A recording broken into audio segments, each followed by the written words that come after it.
One right now, guys. We're jumping into Game 3 here on Metropolis. I'm Lurlian. With me is Metals. Let's get on with the introductions.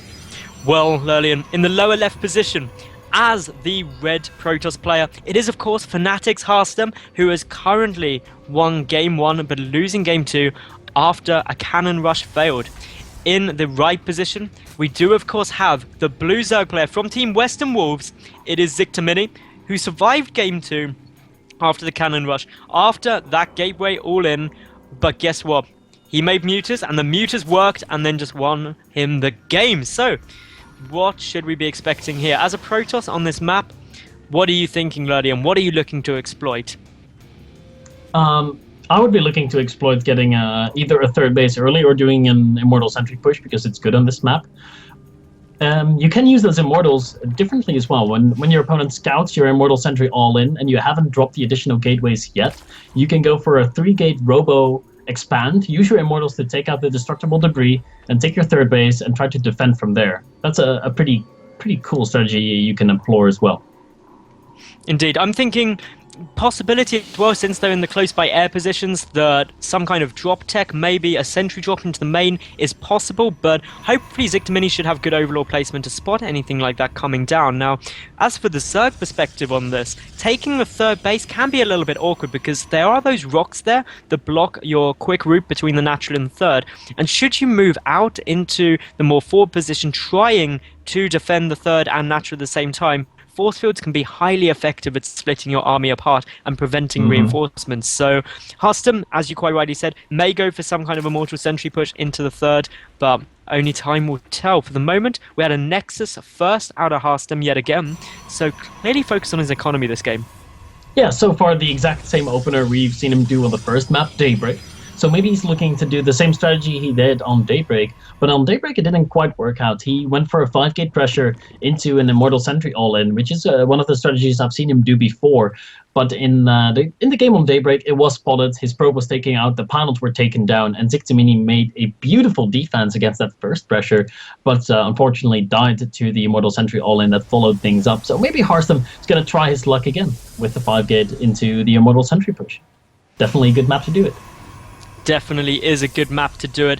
And of course, guys, remember, make sure you all check out the Team Liquid thread on this. You can make predictions, you can find out and see the VODs when they're put up after this. So do check that out. I'm sure someone lovely will link it in the chat for me. And yeah, make sure you check out all the other things for ESET UK Masters.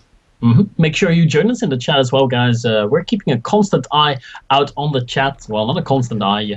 We're looking at there every now and then. So if there's anything you want to contribute, anything that you recognize in the playstyles, any strategy you think is going to be used by both players, make sure you put that into the chat. We'll read it, and we can discuss things amongst the both of us a little bit. So some viewer participation is always good. Feel free to join us in the chat. We'll be happy to welcome you. Indeed. Now, I'm just having a look around at what Harstem's got at the moment. He is chrono boosting out his Stalker because, as far as we can see, he skipped his Zealot, and that means it's a bit risky, it's a bit of a corner to cut, but you do have that Stalker outside earlier, and you have a few more minerals. The robotics facility now on its way, and notice where the rally point is on this robotics facility, going straight up towards the natural, to the main natural and third, so probably going to be a quick, quick observer maybe, or a warp prism. So far, I'm thinking Observer. So far, it could be a scout for that Spire that he's afraid of. Of course, the Spire is somewhat of an enemy of the Immortal Sentry all-in, but the third base is up, so it would be very unlikely to see that kind of play. Harstem has been able to see the third base building, and is it gonna be one of those warp prisms that you were talking about, Maddles? It could be. We don't see any additional gateways on the way just yet, which is surprising me a little bit. And yeah, it's not going to be a War Prism, it's going to be an Observer. So Harstem playing things really safely here. He's going to be investing a lot of time and money into scouting right now. Indeed. Now, the thing I noticed from Ziktomini is he got up a very early Roach Warren, so perhaps slightly concerned of early aggression going to be coming out yet again. But as we can see here, Harstem taking his third base incredibly quickly, and that is a bold move. A 1-gate, 1-robo third base. That is, of course, super risky. That's super risky, and maybe that's why he went for the Observer, just to try and get some more information about what Ziktomini was planning, and to see that, hey, do I need to get this cancel off? Do I need to worry, or am I safe to do it? But straight away now, chucking down the cannon and the gateway wall off, it's all looking very, very nice for Harstem, and Ziktomini isn't in a position to apply pressure himself yet, with only the 53 drones out. Looks like Harstem might be constructing the Great Wall of China at his third base here. He's got the left part of it already set up. I wonder how far he's going to continue this kind of a crazy wall off. Not something that we see every day for sure. With the first Immortals now out, it's going to be DPSing away at the destructible debris really quickly as Harstem continues building this amazing wall. How effective is it going to be, though? There's only one cannon behind it, and it can be tough to defend against the roaches from a position like this. Now, I have to say, I'm secretly hoping for this wall-off to continue all of the way to the wall-off of the natural, but we'll wait and see if Harstem does fulfill my ultimate hope. He was born to be a SimCity player, clearly. But from Ziktomini, yet again, we're going to be seeing that Spire, which we've seen every game so far. Currently with a 50% success rate, so that is all good. The scouting information is good, though, for Ziktomini. He sees the fact that Harstem's gone for his third base, and I'm just going to point this out flat out now. Ziktomini, he's got his fourth and fifth base expanding, so we're definitely on the cards for a macro game. But Harstem, he has literally made my week. He has built a giant wall connecting his natural all the way to his third. Just look at that. It is a thing of beauty. Yeah, we thought the Great Wall of China was an accomplishment, but this is even greater, man. Looking really good for Harstem here, but I don't think it's very effective. It looks cool, though. Definitely looks cool. The Spire is about to finish up, and we see Harstem now moving out with his Immortals and his Sentries, probably to fake a little bit of aggression here. He could commit to this if he wants to, because his opponent, Ziktomini, has been super aggressively expanding. Zergling counterattack is in the works as well. Is the Great Wall of China completed? Yes, it is. There is no weak spot in this wall, but there's no second cannon to cover the right part of it.